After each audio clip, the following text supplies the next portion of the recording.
FIFA 2026 ప్రపంచ cup అధికారిక poster చుట్టూ పెద్ద వివాదం రేగింది. సూపర్ స్టార్ క్రిస్టియానో రొనాల్డోను పోస్టర్లో చేర్చకపోవడంతో అభిమానులు తీవ్ర అసంతృప్తి వ్యక్తం చేశారు. ప్రపంచవ్యాప్తంగా విమర్శలు వెల్లువెత్తడంతో చివరికి FIFA ఆ పోస్టర్ను సోషల్ మీడియా నుంచి రహస్యంగా తొలగించింది.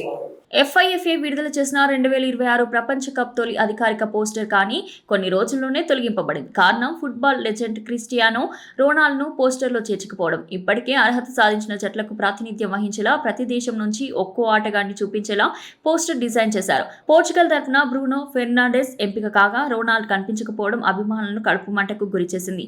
పోస్టర్లో మెస్సీ, ఎంబాపే, హాలాండ్, సలాహ్, మానే వంటి తారలు ఉండగా ప్రపంచంలోనే అత్యధిక ఫాలోయింగ్ ఉన్న CR7 లేకపోవడంపై సోషల్ మీడియాలో విమర్శల వెలువ ఎగిసింది. రొనాల్డోను కావాలని విస్మరించారు. పోర్చుగల్కు ఇప్పటికీ రొనాల్డో కీలకుడు అంటూ అభిమానులు భారీ స్థాయిలో స్పందించారు. ఈ తీవ్ర ప్రతికూలతను తట్టుకోలేకపోయిన FIFA పోస్టర్ను నిశ్శబ్దంగా డిలీట్ చేసింది. అయితే ఈ వివాదంపై సంస్థ ఇప్పటివరకు ఎలాంటి అధికారిక ప్రకటన చేయలేదు. బ్రూనో ఫెర్నాండెస్ ఎంపిక చేయడం ప్రస్తుత ఫామ్ కారణంగా జరిగి ఉండవచ్చని నిపుణులు అంటున్నారు.